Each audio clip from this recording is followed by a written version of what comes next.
I can see how a prior HR team could walk into the organization at that time where the organization was and say, hey, this is not for me, because we literally had to like piece together like a puzzle piece to get things figured out. So that was interesting because they were very, very stressed, and it was just not healthy to have a stressed out HR team that's supposed to lead these individuals and help alleviate stress and help support our people. Today, we're going to be telling the story of Dominique Williams, who joined an HR organization in manufacturing, and she was immediately thrown into the fire. This was an HR organization that had their entire legacy team leave the organization before she started. So she had to not only build the team from the ground up, she also needed to understand the institutional knowledge and processes and business operations on the fly. And just when you thought things were about to get normalized and steady state, you start noticing a number of unexpected deaths within the organization. And today's conversation is not about keeping the lights on. In fact, today's conversation is going to be actually about how you push the envelope from a technology and HR perspective in a manufacturing environment. Dominique Williams joined the organization and she had to learn on the fly very quickly. She was figuratively thrown into the fire. She inherited an HR function in an organization where the previous HR leaders left the organization. So she was faced with no institutional knowledge, no business knowledge, and no team. She built that from the ground up. And in the first year, she and her team spent the time understanding the operations and business processes. And just when things seemed to be calming down, she'd noticed that there was a trend within the organization where frontline employees were passing away. And when faced with the fact that this was a somewhat normal occurrence through no fault of the company, she realized that, hey, the initiative that we need to look at is our health, wellness, and mental health benefits that we're offering within the organization. And if that wasn't enough, it's not something that you typically hear within a manufacturing environment. This was an initiative that will have an AI layer wrapped around it and a therapy layer wrapped around it. So what you're looking at is a pretty unique and interesting story that we're going to get into today. So who's the person that's going to guide us through that discussion? Well, that's Dominique Williams, and she's a senior human resources executive with more than 15 years of experience leading people strategy and organizational development across North and South America. She's the head of HR for Forbo Movement Systems, and she oversees a broad portfolio that includes compensation design, leadership development, cultural transformation, and strategic workforce planning. She's known for her ability to balance business performance with employee well-being. Dominique champions an approach to HR that prioritizes connection, accountability, and growth, and her leadership has been recognized through multiple honors, including being named as one of Business Elite's 40 under 40 in the United States. Beyond the boardroom, she's passionate about helping individuals and organizations unlock their potentials through authenticity, wellness, and purpose-driven leadership.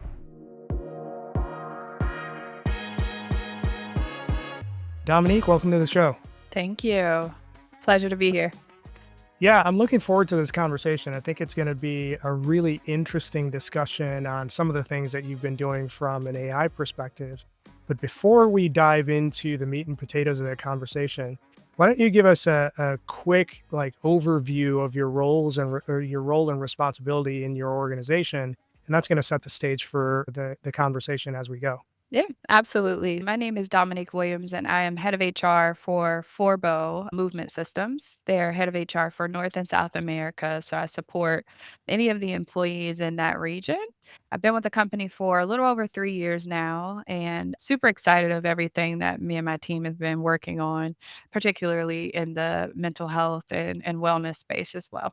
So really, one of the things that's interesting about your background is that you got into this role, but previously you were working in a company that was focused on the revenue cycle stuff. So when you look at that transition from where you were to where you are, what's been the biggest change or transition that you encountered? Well, one is the type of employee, right? So going from more of a business setting to manufacturing. You have the individuals who their grandfather was in manufacturing, their mom, dad, their entire family come from a manufacturing background. And typically, what I see with individuals that are in more of an office setting versus a manufacturing setting is more of a focus on health and wellness. So the biggest difference that I see obvious outside of the obvious revenue cycle versus manufacturing is the actual people that are willing to do those type of roles are significantly different in mind frame and just overall lifestyle. So tell me a little bit more about those differences in terms of employees that you notice between your previous organization and the current one. Well, I think the biggest thing is just unhealthy lifestyles. I saw a shift in more of the professional, I would say, office staff where people aren't smoking, people are going to the gym. They value companies that have those types of free benefits or included benefits. Whereas when it comes to the manufacturing individuals, I mean, that's where you see more smokers. That's where you see where I've seen where more people don't have the opportunity to retire because of improper financial planning and just overall unhealthy lifestyles as a whole. They don't necessarily value the health and wellness benefits that the company may offer, and also just the awareness around it all as well. So that's one of the major differences between those types of employees.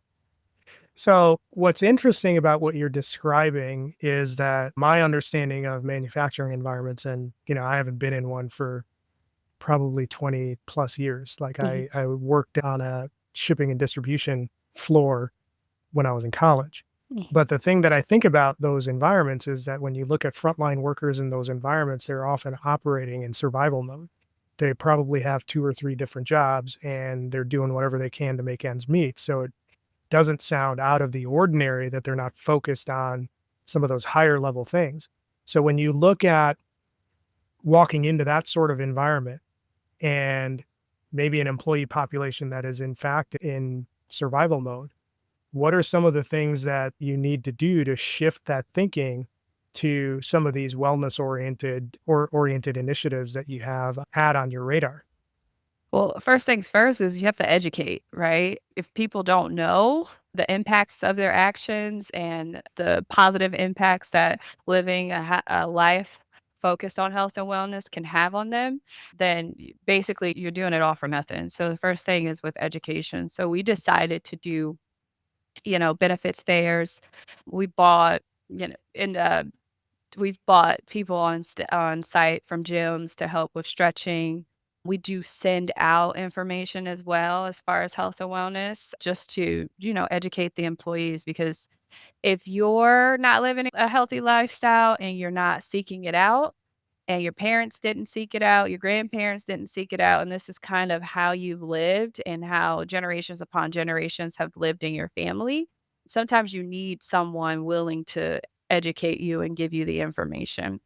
And we found that when I got there, it was very needed. Since I've been there, we've had a total of 5 employees die before retirement, and I mean, these employees, they've been with the company most of them have been with the company for a very long time, but no one's going to work every day for 30 years to not have the opportunity to retire. So, like, I instantly felt like, okay, after the first death, we really need to start educating our people so that they can have some time to retire and, just relax. No one wants to work until their last d- breath, right? So, that's why I thought it was really, really important once we started seeing our death rate go up as well.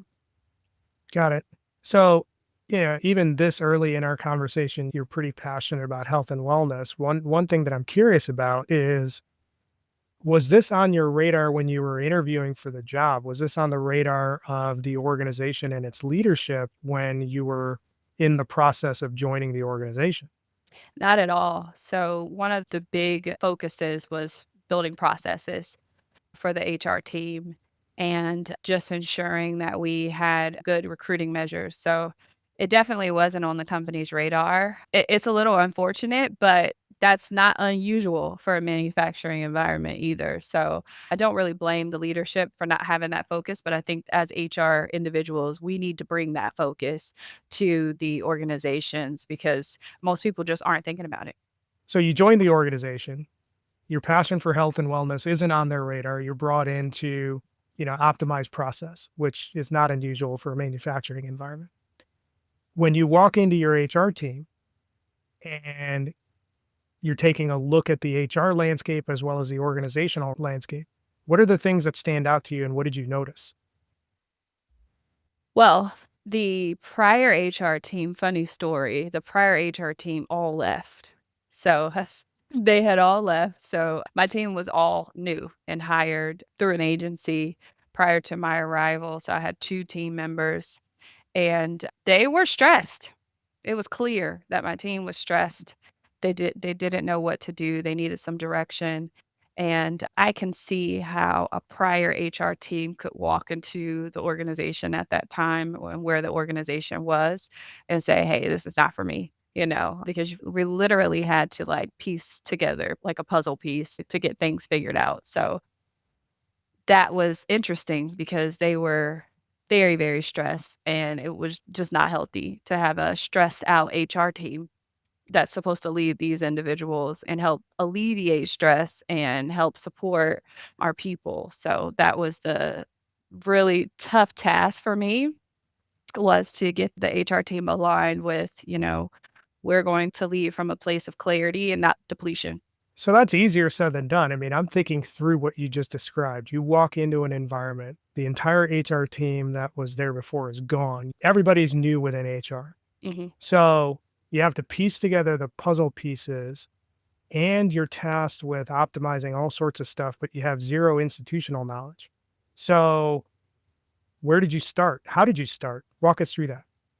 Well, the first thing we did as a team, we agreed to understand where the processes that were already in place, right? We talked to the business leaders. We started documenting the processes as well to understand where we were and the first year didn't make any changes as far as with processes beside outside of HR. So I wanted to get us aligned from an HR standpoint, but also understand the business because that was the best way for me to make the decisions on how to move forward. Some things aren't worth changing, but there's a lot of things that could potentially need to change. We needed to determine also what are those good things that could stay the same, but maybe just weren't documented, and then those things that needed to change. So it was a lot of learning the business and then optimizing HR first before we started, rolling things out to our business leaders and our employees.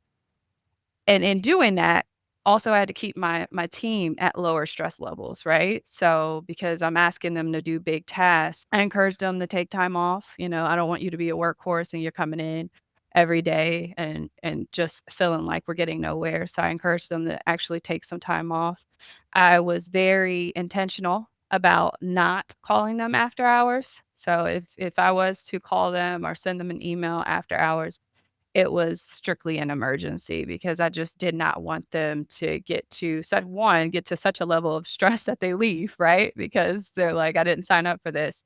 But then 2, I'm trying to keep in mind that they're human, right? And with them being human, this is a stressful situation.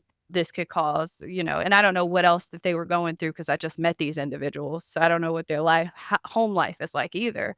So this could cause an issue that they can't come back from. So wanted to make sure that I kept that all in place. So I really like the boundaries that you established and the mitigation stuff that you put into place so that your young team, your new team doesn't get burnt out.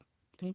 What I find interesting about that is that those guardrails don't necessarily come to mind when I think manufacturing environments. Did you deal with kind of a culture clash where you got questioned on those guardrails that you set up by your leadership? Like, this is not how we usually work, or this is not what the expectations of HR are. Did you run into any headwinds like that?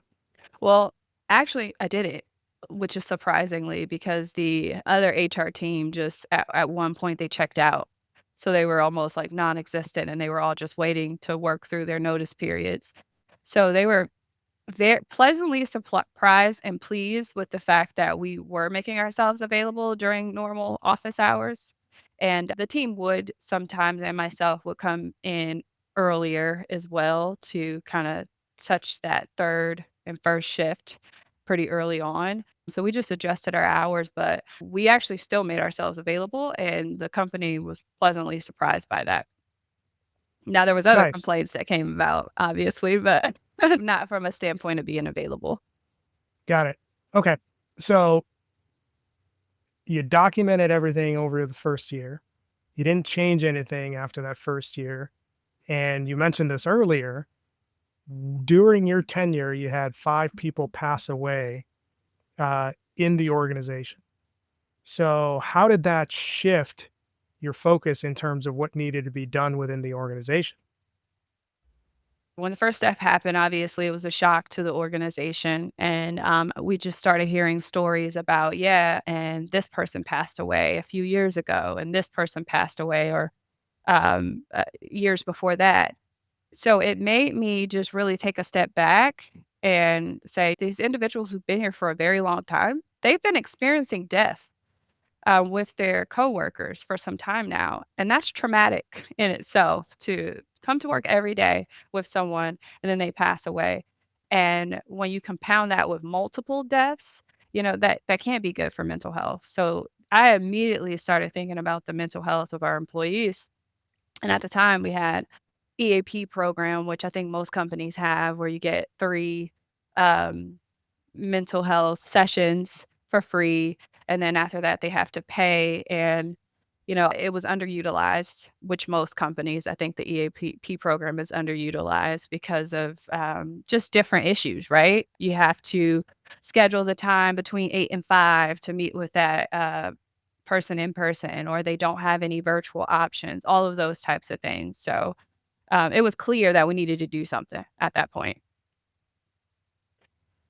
So, I'm like taking inventory of all the things that you have in front of you. So, you're coming into a manufacturing environment. Manufacturing in general views HR as a cost center and just keep the lights on and that sort of stuff. Yeah. You have no processes in place, so you have to document everything from the ground up and understand the business for that first year. And now you notice that there's a track record within the organization where people, no fault of the organization, but people have passed away historically. And now you're seeing an increase in this, which signals to you that, hey, there are mental health implications, there's wellness implications, there's all these sort of things that I put in the fluffy category from a manufacturing perspective. So if I'm checking through that in my head, I'd be stumped in how I bring this up as and make a business case as a pivot that the business needs to move towards. So walk us through what you went through to formulate a plan of action to surface this and get business buy-in. Yeah, absolutely. So, I started with our 2023 HR strategy, and in the HR strategy, we kind of broke it down in different segments. And one of the obviously areas that we wanted to focus on was employee engagement.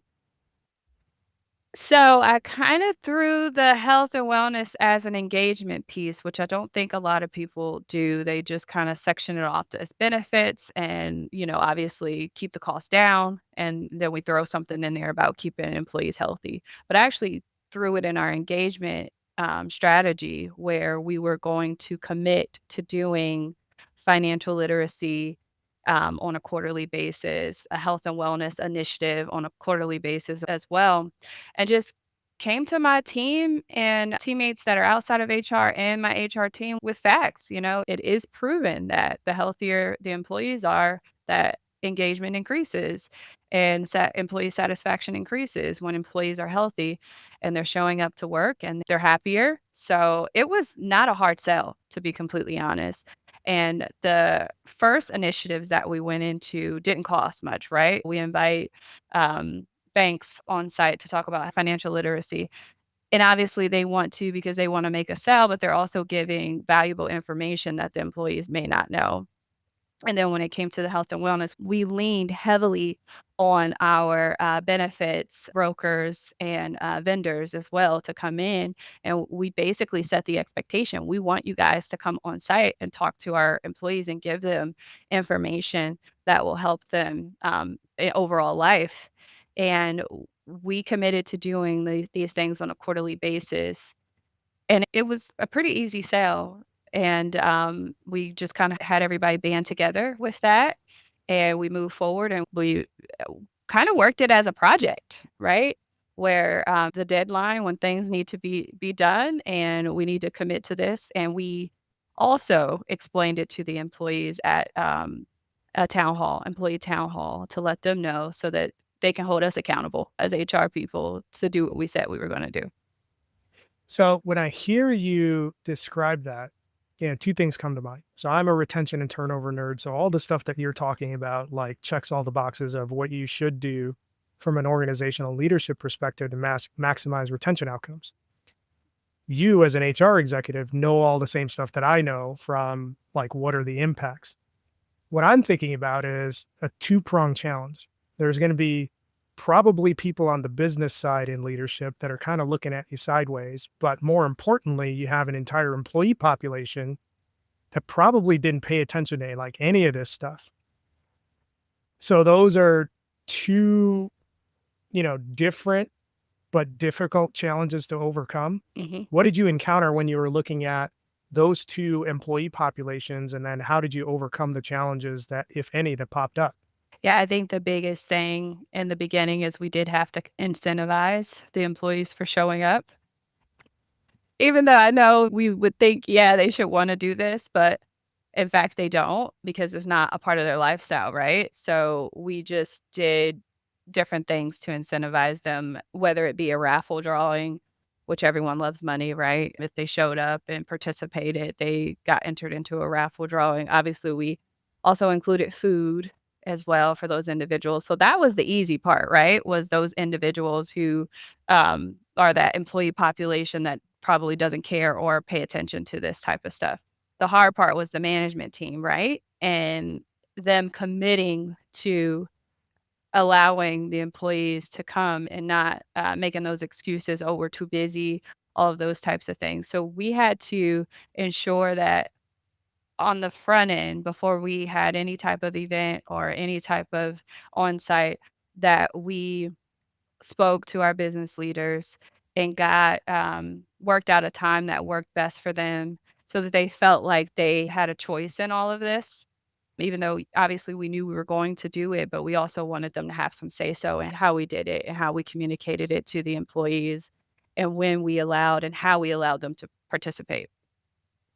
This has been a fantastic conversation so far. If you haven't already done so, make sure to join our community. We're building a network of the most forward-thinking HR and people operations professionals who are defining the future. I will personally be sharing news and ideas around how we can all thrive in the age of AI. You can find it at gocleary.com/cleary-community. Now back to the show. So you reference manager buy-in. That's going to be tricky, especially if you're a frontline manager. I'm thinking distribution floor. You got stuff that never stops. What was the message and what was the evidence that you brought to the table that, like, convinced them or helped persuade them into shifting their thinking away from just pure production into some of these longer term goals that you wanted to achieve as an organization? Yeah, I think you have to ensure that you explain what's in it for them, right? So this isn't just for the employees, this is for you too. And this can help you in so many ways. And obviously, not everything we did they felt was impactful to them. But, as we started rolling these things out and explaining the benefits, some of the management team actually took to some of those different aspects, depending on where they were in their life. So if it was financial literacy, if they had some sort of scare with themselves or their wife's health, or anything, just different segments of what we were doing resonated differently with people. So, we didn't really take much of a different approach when it came to explaining the benefits of it all. but we just made sure we do that every time so that it resonates with different people. And obviously, you can't please everyone, and everyone's not going to participate in everything, but our goal is to always track and get as much participation as possible. Okay, so you're making progress in shifting hearts and minds, but as you make progress, you're probably going to get a whole lot of questions that are coming your direction. And you're a fairly lean team. I think mentioned that there was you and two other people, or maybe three other people in HR. What did you notice from an inbound question or request perspective coming from frontline employees, frontline managers, and everybody else as they're moving through this transformation initiative? Yeah, we definitely realized we needed help pretty quickly. So, I did promote a benefits and payroll manager, and one of our HR generalists, she was very much so passionate about just benefits and health and wellness. So, she's the SME. So, with her role, she has a high focus on just the benefit offerings and the health and wellness as well. But even that's not enough, right? When you're supporting, just in that one region, 600 people who are, across the US. So, we also rely heavily on our benefits vendors as well to assist us with these things. So that's just the expectation is we are not a company that you could just sit back and shoot emails to and not check in with, and that's it, you know? So we do expect them to come on site and host different events with us to help answer questions for the employees um, as well. So we just had to use our resources. So, one thing that I like about what you described is that you deputize your vendors to come in and help in some of these initiatives and educationals and trainings. And that makes a lot of sense. But when I look at a ratio of 600 people supported by somewhere between 3 to 5 HR professionals, that still sounds like a big load. So, what were some of the things that you did to kind of streamline the workload across your HR team to make this more manageable? Well, yeah, we spread out the work, right? So we didn't do this all at once, and we worked closely together to ensure that we were planning properly. I wouldn't say that it was easy. It's still not easy because we have added recruitment as well, but obviously she's focused on something else. But we still are a pretty lean team in itself. So we map everything out and we do try to utilize virtual as much as possible when it comes to just the information.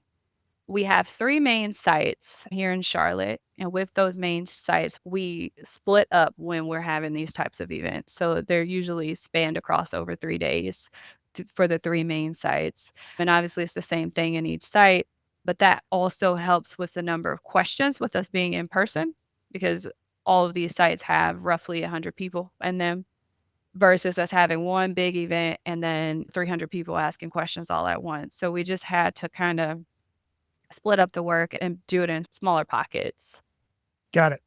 So, you've launched this initiative, it's starting to get traction, you're doing the education process, and you still have to prove this out. This has positive outcomes across all sorts of business needs.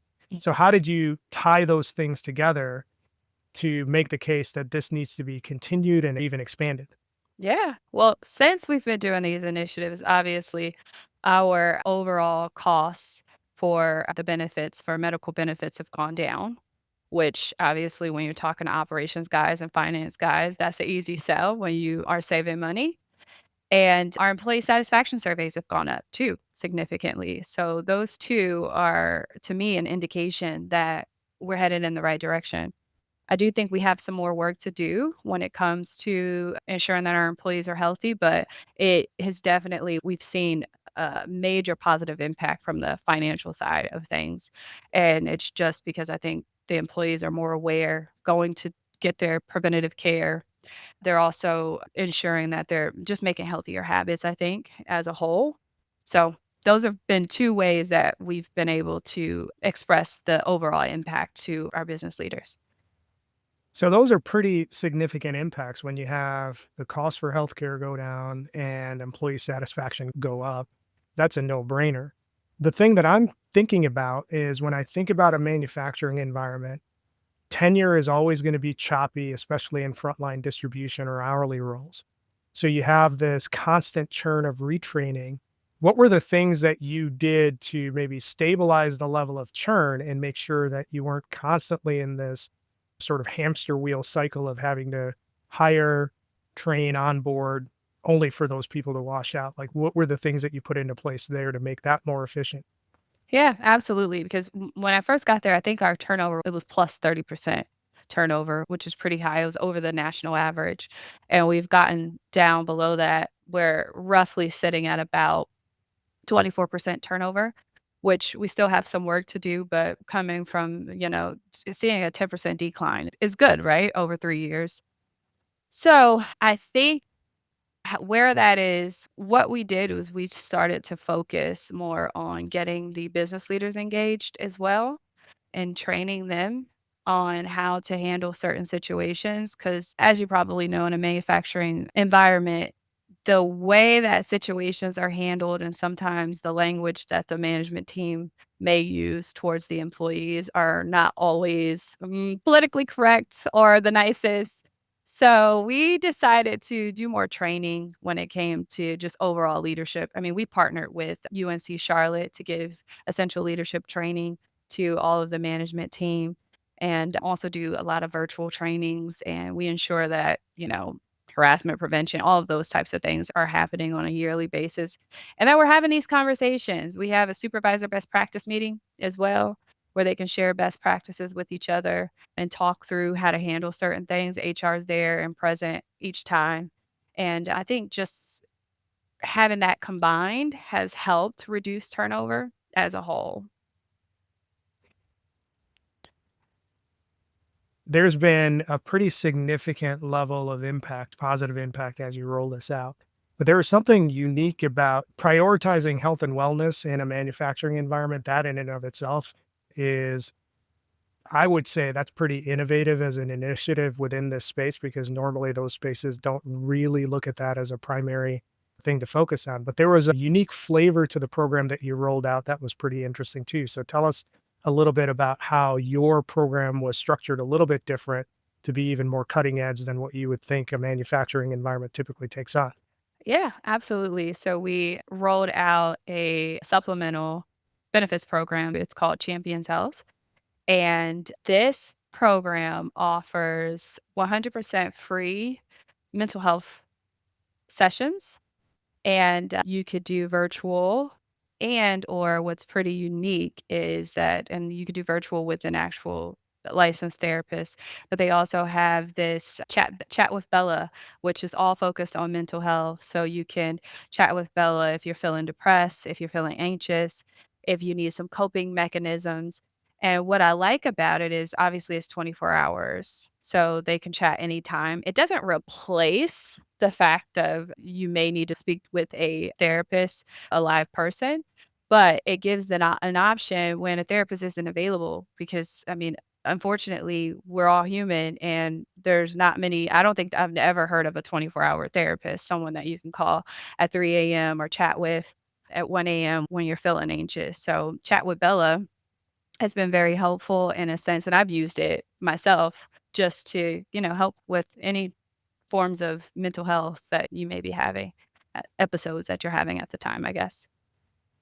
So that in and of itself presents two sort of big problems that I'm curious how you tackled. So again, when I go to the environment, I don't really normally think about manufacturing environments as being those types of environments with employees that are maybe open to therapy. So that's one issue. The other issue is I certainly don't see that as an environment where people would be automatically rushing to engage with an app. So you have a technology gap and you also have sort of a cultural mindset gap that you have to deal with too. And I'm speaking in broad terms. So, did you encounter those gaps? And if you did, how did you actually overcome both of those issues within your environment? Yeah, I think that the technology gap is always something in manufacturing that we are constantly overcoming. But I think that they're getting a little more open to it because just most companies in general have moved to some sort of app. So it's not a hard sell to get individuals on an app at this point. I actually think The fact that people are reluctant to speak to a therapist, the chat with Bella is actually beneficial for those individuals because it alleviates that, okay, I'm face to face, you see me, you think I'm crazy and I'm talking to a person. When you're speaking with AI, that is 100% confidential because you're not actually speaking to a person. You don't have to run into the fact that someone may repeat what you're saying or anything like that. You are chatting with AI. So I think that actually alleviates a little bit of the stress there when you have the AI component. Oh, that's interesting. I hadn't considered that being a lower bar, but now that you actually describe it, it does make sense. Sometimes people get in their own heads about, oh, I don't want to be telling some random person all of my stuff. And if you're just talking to an app, it's not a random person. It's like, it's not going to judge you. So the fear of judgment gets lowered or at least reduced when you're dealing with an app. So that's an interesting perspective. That's a good point. So when you look through, you've already seen, you deployed this out, you already saw reductions in healthcare costs, you saw an improvement in employee engagement, you have seen some impact on turnover. What's the full picture of results since you've actually rolled this out? Tell us a little bit more about that. I think when it comes to the full picture of everything that we're doing is we're building trust with our employees that at the end of the day, HR has your back. We're not just there to enforce rules and fire and hire. We're actually here to help you be the best version of yourself as well. So really interesting story, and I appreciate you sharing that with us, Dominique. You're kind of thrown into it. So you kind of had to figure stuff out on the fly. And now that you're 3.5 years into it and looking back, what are the big lessons that you learned in going through this process and also implementing this initiative? And what advice would you have for others that are thinking about tackling something like this? Yeah, absolutely. I think the biggest thing that I learned was one was during the interview process, ask more questions about the state of the organization and ensure your team is also on board with where you're going and they understand the vision. Because if there's conflict on your team when it comes to the understanding of your vision, it's not going to appeal to the broader audience because you guys aren't aligned. So just ensure that the team is always aligned with you in the overall vision and you guys kind of band together and understand where you're going. So if you had an opportunity to kind of tackle this post hire, so the interview process is the interview process, but let's say you walked in and you had a chance to do over, what is the one thing that you would have done differently in tackling the challenges within this environment? What I would have definitely in that first year rolled out any of the technology changes within that first year. So, because we kind of rolled them out one by one, year by year, obviously because of budget purposes and things like that. But that would have been a stipulation of me accepting the role was that I need to be able to upgrade the technology and move us into the 21st century as quickly as possible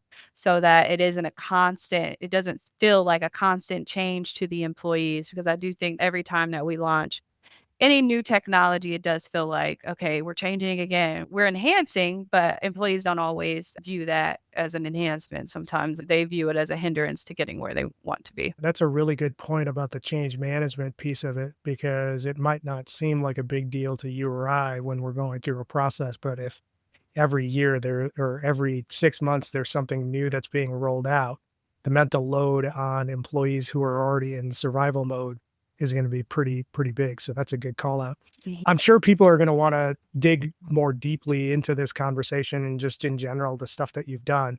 What's the best way for them to get in touch with you? The best way is via LinkedIn. Um, Dominique Williams, and it's DOMONIQUE, Williams, MHRM. Yes. Nice. We'll make sure to include that in the show notes when the episode's out. So I really appreciate you hanging out with us and sharing with us your story. I think it's particularly unique because of the domain that you actually accomplished this in. You typically don't look at manufacturing environments as the first thing that comes to mind when you're trying to implement health and wellness programs that have an AI wrapper around it. So and have a mental health component to it. That's not really in my top 5 list of environments where I would think, hey, this initiative is going to really take hold and do well. What I find interesting about your story from a general perspective and also from a specific perspective is that sometimes it's a good thing to have a completely blank slate. You walked into an environment where everybody else that was a legacy HR employee was gone. So you have a wide open green field to operate from. And what I like about your approach when you took over that green field and had that blank slate was that you didn't really rock the boat too much in that first year. You wanted to understand what was going on. So seek to understand before trying to be understood, and then document everything that was happening as a means to identify potential opportunities to impact change. And then the other part that I like about what you described about rolling out this initiative is that you tied the initiative to specific data that you wanted to influence, specific outcomes that you wanted to influence, whether it was retention, whether it was employee engagement, whether it was cost, it was all data driven. So whenever you come to the table with data that supports business outcomes, you're going to have better buy-in from the business side and especially the CFO side to take that initiative and run with it. And in the end, all of that effort ended up paying off with some specific measurable outcomes from retention, from a cost reduction perspective, from employee engagement. So it all ended up working out well. So if people wanted to build a framework of how to actually successfully roll out an initiative, I think you provided a great template for people to listen to and pay attention to. So I appreciate you sharing that. For those of you who've been listening to this conversation, we appreciate you hanging out. Make sure you leave us a review on your favorite podcast player, and then tune in next time where we'll have another leader who will join us and share with us how they are future-proofing HR. Hey, it's Thomas again. One quick question before you go. Are you and your HR team tired of answering the same employee questions again and again in Slack? If yes, our Cleary AI-powered Slack bot is here to help. It takes routine employee requests and answers it automatically while freeing up time for you to take on more important tasks. At the same time, it automatically builds up an HR knowledge base as you go. It's quick to set up, works right in Slack, and you can try it for free. Just head on over to gocleary.com/HR-chatbot to install it.